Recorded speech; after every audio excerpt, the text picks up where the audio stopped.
Baik teman-teman, pada kesempatan kali ini saya akan membahas analisa saham mingguan untuk periode 10 Mei sampai dengan 14 Mei 2021 untuk 6 saham ya, Antam, Inco, Tins, MDKA, Kras, dan Nikel ya.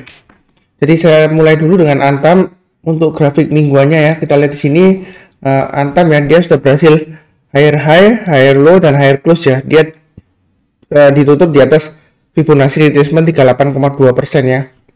Jadi sudah berhasil naik ke atas 2540 ya. Kemudian kalau kita lihat di sini dia akan berusaha untuk mencapai targetnya untuk Fibonacci retracement 23,6%, lebih di level 2890 ya.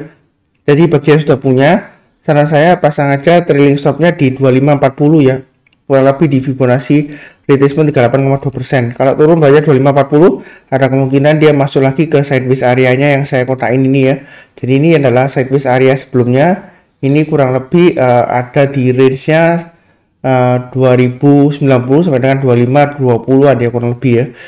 Seperti itu. Kemudian bagi yang belum punya, kalau mau buy boleh nggak Pak Sunar?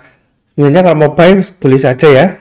Karena kalau kita lihat di sini, selama bertahan di atas 2540 dia sebenarnya masih bagus dan peluang untuk mencapai target terdekatnya di Fibonacci retracement 23,6% ya. Kurang lebih di 2890. Kalau mau buy, saran saya sih boleh saja ya. Jadi kalau berhasil naik ke atas 2670, buy. Ini saya kasih garisnya ya. Naik ke atas 2670, buy. Kemudian buy-nya jangan terlalu banyak ya. Secukupnya aja. Kemudian nanti kalau sudah berhasil naik lagi ke atas 2890, boleh ditambah lagi ya. Average up. Bagi yang sudah punya juga boleh tambah ya. Kalau berhasil naik ke atas 2670, kalau naik lagi ke atas 2890 boleh tambah lagi. Kemudian kalau naik lagi ke atas 3040, apakah boleh tambah lagi? Boleh ya. Maka akan ada kemungkinan dia mencapai target kurang lebih sekitar sebentar saya paskan garisnya dulu ya, minimum ya kurang lebih sekitar 3340 ya. Seperti itu targetnya kalau dia berhasil bertahan di atas 3040. Itu untuk Antam ya. Kemudian untuk Inco, kalau kita lihat dari weekly-nya dia sudah berhasil bertahan di atas Fibonacci retracement 61,8% ya, higher low, higher high, dan higher close. Jadi sudah cukup bagus ya. Kemudian bagi yang sudah punya, kurang lebih sama dengan Antam ya, masih bagus. Jadi kalau kita lihat di sini yang sudah punya pasang aja. Kalau kita lihat di sini trailing stopnya ya, minim trailing stopnya pasangnya di low-nya yang terakhir hari Jumat ya. Jadi 4970 dan di level ini ya 4840 ya. Ini level yang breakout dari sideways areanya. Saya sudah bahas di analisa mingguan ya untuk Inco ya. Jadi sebelumnya dia sideways, minggu lalu dia berhasil breakout dari sideways areanya ya. Kemudian yang belum punya, kalau mau buy, kira-kira bagaimana Pak Sunar? Boleh buy nggak? Nah, kalau kita lihat di sini dia sudah berhasil bertahan di atas 61,8% ya. Jadi selama di atas 61,8% sebenarnya masih cukup bagus ya. Kecuali kalau dia turun lagi bawah 4840 ya, atau di bawahnya 4760, lebih baik jual dulu karena dia akan kemungkinan masuk lagi ke sideways areanya ya, dengan support kurang lebih sekitar area 4110 sampai dengan 4270-an kurang lebih ya. Nah itu untuk Inco ya. Kemudian kalau mau buy sih menurut saya sih untuk minggu ini ya, kita lihat high-nya yang terakhir dari Jumat 7 Mei di 5150. Jadi kita belinya bertahap aja bagi yang belum punya ya. Buy ketika berhasil naik ke atas 5150, buy. Kemudian banyak, jangan terlalu banyak, kita buy bertahap aja. Naik ke atas 5275 tambah lagi ya. Kemudian naik lagi ke atas 5400 boleh tambah lagi. Itu untuk Inco ya. Kemudian Pak Sunar, kalau berhasil tutup gap yang ini ya, naik ke atas 5400, maka target berikutnya di mana? Dia ada dua ya, antara dekat di area Fibonacci retracement 38,2% ya, yaitu antara 5625 sampai dengan 5750. Jadi dua area itu kita boleh average up ya kalau dia berhasil naik dan bertahan di atasnya ya, seperti itu ya. Jadi ini adalah level-levelnya. Kalau mau tambah boleh aja ya. Dia minggu lalu berhasil breakout dari sideways areanya. Minggu ini mudah-mudahan masih terus ya, tapi tidak menutup kemungkinan dia balik lagi ke sideways areanya. Jadi pasang aja trailing stop dan stop loss seperti yang disebutkan sebelumnya ya.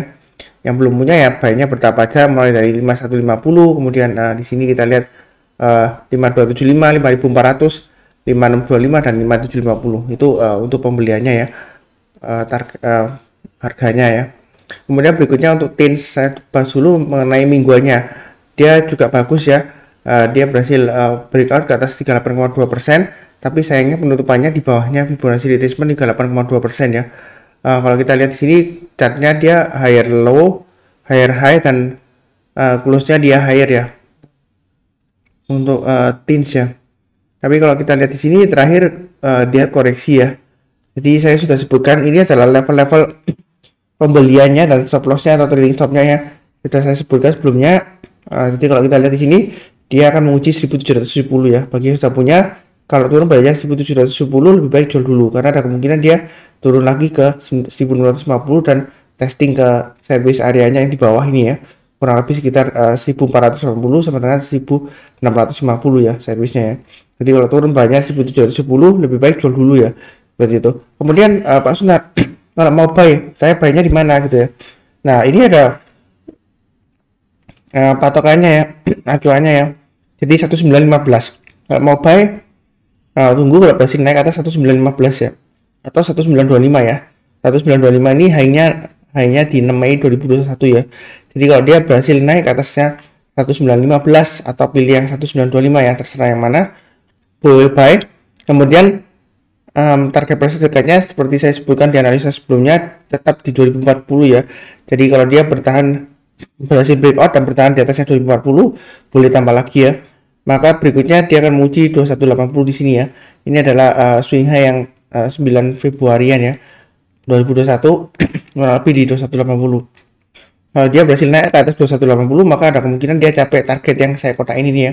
Ini kurang lebih target areanya di 2350 sampai dengan 2420 ya, seperti itu. Kalau dia berhasil breakout ke atas 2540, boleh tambah lagi Pak Sunar, boleh aja ya.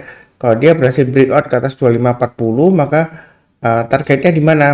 Kita coba dulu untuk Fibonacci extension ya. Maka targetnya kurang lebih agak jauh ya, di sekitar 3000 sampai dengan 3050 itu untuk tins ya. Jadi sejauh ini sih minggu ini ya maksud saya ya, dia testing di 38,2% ya. Mudah-mudahan dia berhasil bertahan di atas 38,2% ya. Kalau dia gagal ya, dia akan cenderung balik lagi ke ini ya, kurang lebih support areanya ya, sebelumnya kurang lebih sekitar 1480-an ya. Ya mudah-mudahan nggak sampai ke sana ya. Jadi yang mau beli sih belinya bertahap, tunggu minimum kalau sudah naik ke atas 1915 atau 1925 ya, itu untuk tins.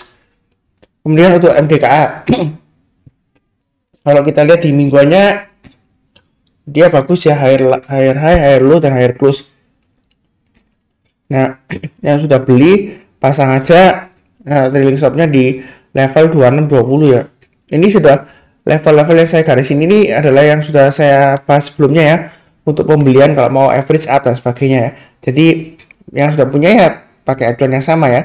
Jadi 2640 kita lihat penutupannya dia 2660 ya. Jadi pasang trailing stopnya di 2620. Kenapa 2620? 2620 adalah swing high dari 30 April di sini ya. Kita lihat swing high-nya, terus kemudian dia breakout ya. Kalau dia gagal bertahan di atas 2620, ada kemungkinan dia balik lagi ke area kurang lebih di sekitar 2400 dengan 2430 ya. Ini adalah area supportnya ketika dia breakout sebelumnya ya. Jadi hati-hati aja pasang trailing stop, jangan terlalu takut juga. Yang belum punya Pak Sunar, kalau mau buy di mana? Nah, kalau yang mau buy, saran saya sih tunggu kalau berhasil naik ke atasnya ini ya, 2690 ya. Kalau buy on weakness ya mungkin di sekitar 2400 dengan 2430. Atau paling dekat ya, nah mungkin kalau paling dekat ya sekitar 2550-an ya. Kalau kita lihat di sini 2550 sampai 2560 ya. Kalau dia terkoreksi kemudian berhasil rebound ke atas ya, bukan langsung kena 2550 langsung buy, enggak ya. Kita tunggu lihatnya sudah berhasil rebound lagi ke 2560 ke atas, misalnya 2570, 2580 atau 2600 lah paling amannya ya. Kemudian kita mulai cicil buy ya, seperti itu ya. Kemudian naik lagi ke atas 2640 kita buy lagi atau average up ya. Atau buy high sell higher kalau berhasil naik ke atas 2690 buy. Targetnya di mana ya? Mudah-mudahan dia mencapai 2880 ya. Ini target price kita yang saya kotakin kurang lebih ya. Jadi kalau naik lagi ke atasnya 2750 boleh tambah lagi, boleh ya, average up ya. Jadi kalau 2690 buy, naik lagi ke atas 2750 buy, targetnya kurang lebih 2880. Kalau dia berhasil naik lagi ke atas 2880 maka dia ada peluang besar untuk breakout ke atas 3000 ya. Jadi saya kasih range-nya kalau dia berhasil breakout ke atas 3000 maka target price-nya kalau kita lihat di sini sekitar 3.400 ya. Jadi kita kalau ambil tengah-tengahnya antara 3.000 dan 3.400 ya, ya minim 3.200 lah itu targetnya untuk MDKA ya. Apakah masih peluang naik Pak Sunar?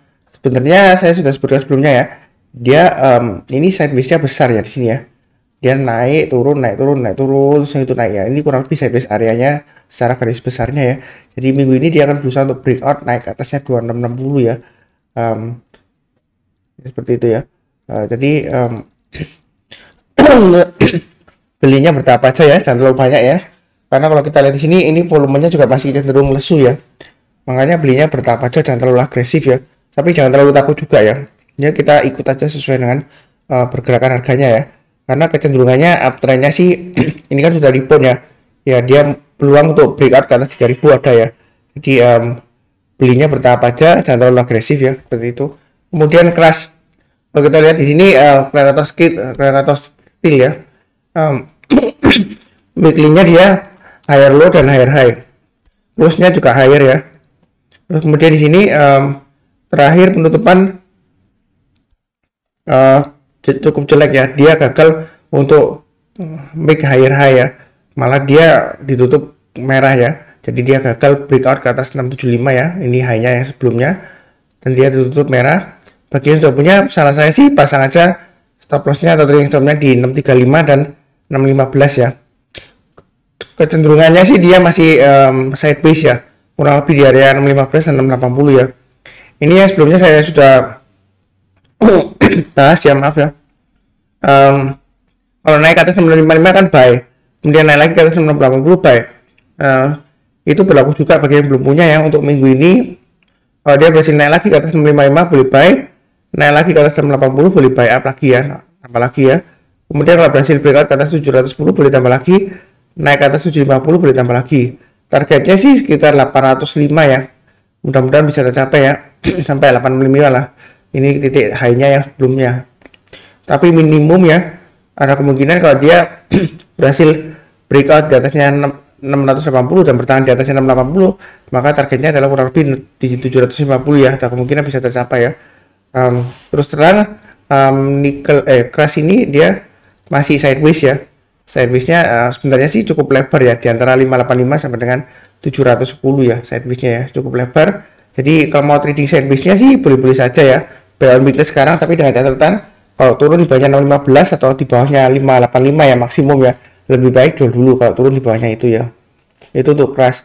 Kemudian untuk nikel, kita lihat di sini sebelumnya saya sudah sebutkan ya, dia turun koreksi 2 minggu terakhir. Minggu lalu dia bagus ya, higher low, higher high, higher close. Tapi walaupun begitu powernya masih kurang ya sepertinya ya. Yang sudah punya pasang aja trading stopnya atau stop lossnya di 1055 ya. Ini sudah saya sebutkan sebelumnya. Kemudian yang belum buy, kalau mau buy boleh ikut range sebelumnya ya. Tunggu kalau dia sudah berhasil breakout ke atas 1150. Jadi naik ke atas 1150 buy, naik lagi ke atas 125 buy, naik lagi ke atas 1285 buy. Targetnya di kurang lebih sekitar area 1350 sampai dengan 1385 ya, kurang lebih di area Fibonacci retracement 38,2%. Itu untuk nikel ya. Jadi ini target price-nya pertama. Kalau dia berhasil breakout Pak Sunar, naik ke atasnya 1385 boleh tambah lagi boleh. Maka target berikutnya adalah dia berusaha untuk mencapai target ini ya, 1535 ya. Kalau naik lagi ke atas 1450, ini semacam checkpointnya ya. Kalau dia naik ke atas 1450 boleh tambah lagi boleh ya. Maka mudah-mudahan dia mencapai 1535 ya. Jadi secara keseluruhan dia masih cenderung untuk testing ini ya 1055 ya.